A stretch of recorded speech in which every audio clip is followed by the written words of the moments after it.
that they love one another. Belief and love are never internal things. They're external. So Blunt says that when we carefully read John's work in the light of its first century context, we find his language and symbolism to be the stuff of active, countercultural, communal resistance. John's readers are engaged in a social, religious, and political conflict that corresponds in many ways to the battles Africans and their descendants have waged on American soil.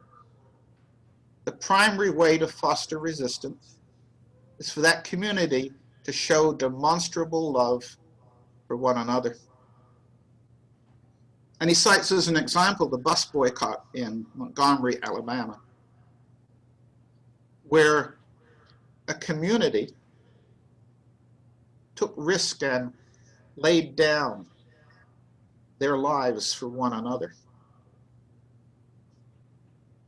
where they made monstrous sacrifices, walking to school and to work, supplying cars and times to aid those who had long distances to travel. Love is the ultimate countercultural force. So it's the love for one another that this small flock has in a hostile world, resisting that world.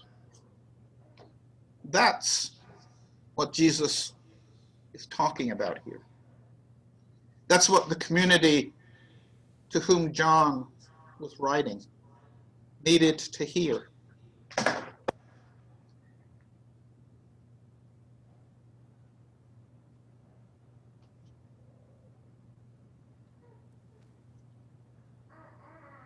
This is why I hate preaching from a written text, because after a while you need to depart from the written text. So let me depart by saying that I find even now, perhaps especially now, that just as I had to struggle to hear what women writers and scholars were saying about what they heard when they read Scripture, I have to struggle now to hear another experience saying, when I read Scripture within the context of my life experience and my community, this is what I hear. But it's important that we all do that if we're to be sheep of one flock with one shepherd.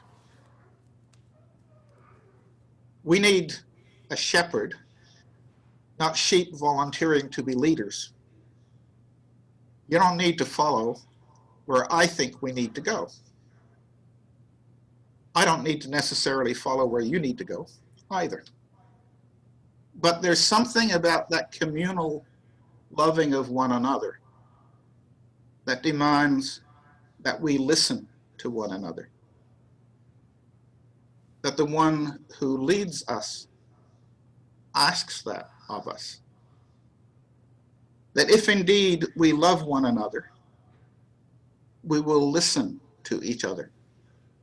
I will listen to each and every life experience of those of you with whom I am part of one flock with one shepherd.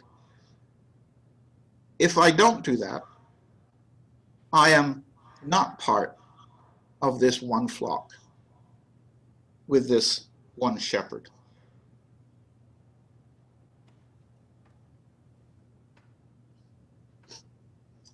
I think that's probably enough.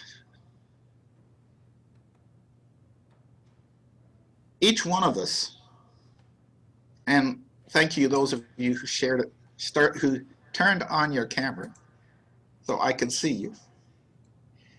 Each and every one of us is part of this one flock. Each and every one of us has been called out of that huge communal fold that is the world into a smaller flock that's asked to live differently, to be in the world but not of the world, to love one another across all the divides that might keep us apart. Divides of race, of gender, of education, of orientation, and to listen to that voice. Because the voice of the shepherd is the voice of each and every one of us.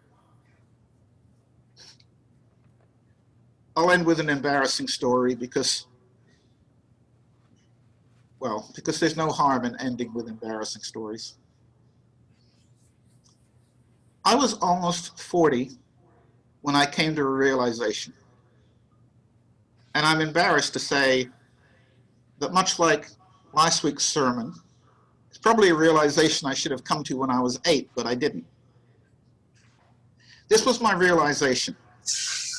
I firmly believed that God heard and understood all languages. I didn't expect that you needed to pray to God in one special language. If you were French, you spoke French. If you were from West Africa, you spoke one of the languages of West Africa. But, and I don't know where I got this from or where it stuck, I discovered that there was an underlying conviction that although God heard all languages, God only spoke in English. Now, that was probably true because God only ever spoke in English to me. But God does not only speak in English. God speaks Oji Cree and Ojibwe. God speaks in the languages of Asia, the indigenous peoples of the Andes, in the languages of West Africa and East Africa and South Africa.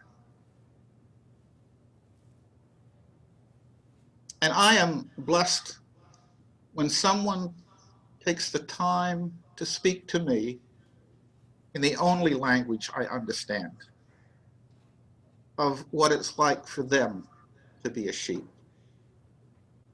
And when I listen to what it's like for them to be a sheep with a shepherd, I learn a bit more about what it might mean for me to be part of that flock.